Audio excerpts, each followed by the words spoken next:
নমস্কার বন্ধুরা। আজকে আমি যে স্টকটি নিয়ে কথা বলবো, ওয়ারি এনার্জি। এই ওয়ারি এনার্জি নিয়ে যে ভিডিওটা করছি, এটা আমার আজকে প্রথম ভিডিও নয়। এরও আগে আমি ভিডিও করেছি মোটামুটি 3 সপ্তাহ আগে। আপনারা চাইলে আমার চ্যানেলে গিয়ে দেখতে পারেন যে 3 সপ্তাহ আগে আমি এই ভিডিওটা করেছিলাম।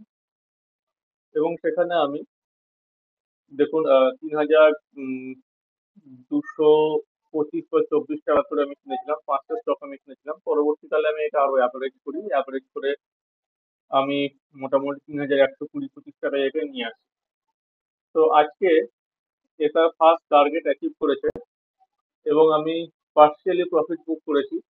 পার্শিয়ালি প্রফিট বুক করার কারণ আছে, তার কারণ আমি সেকেন্ড টার্গেট এর আমি দেখতে যেটা পাচ্ছি সেটা হচ্ছে যে ৩৪০০ টাকা। তো আজকের ফার্স্ট টার্গেট যেটা ছিল ৩,২৫২ টাকা, সেই ৩,২৫২ টাকা অ্যাচিভ করেছে এবং আমি একে অ্যাভারেজ করে মোটামুটি ৩,১০০ বা ৩,১৫০-এর কাছাকাছি আমি নিয়ে এসেছিলাম। তো আমি ওয়েট করছি নেক্সট টার্গেট অ্যাচিভের জন্য। এবার যদি এখান থেকে যদি আবার যদি রিভার্স যদি হয়ে যায়, আবার আমি অ্যাভারেজিং করবো, অ্যাভারেজিং করে আমি আমার ৩,১০০ যেটা আছে অ্যাভারেজ, তাকে আমি আরো নিচের দিকে নিয়ে আসবো।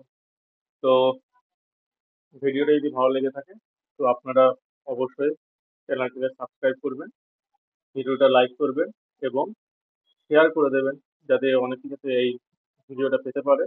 আর যদি আপনার কোনো মূল্যবান মতামত থাকে তাহলে অবশ্যই কিন্তু কমেন্ট করতে ভুলবেন না। ধন্যবাদ।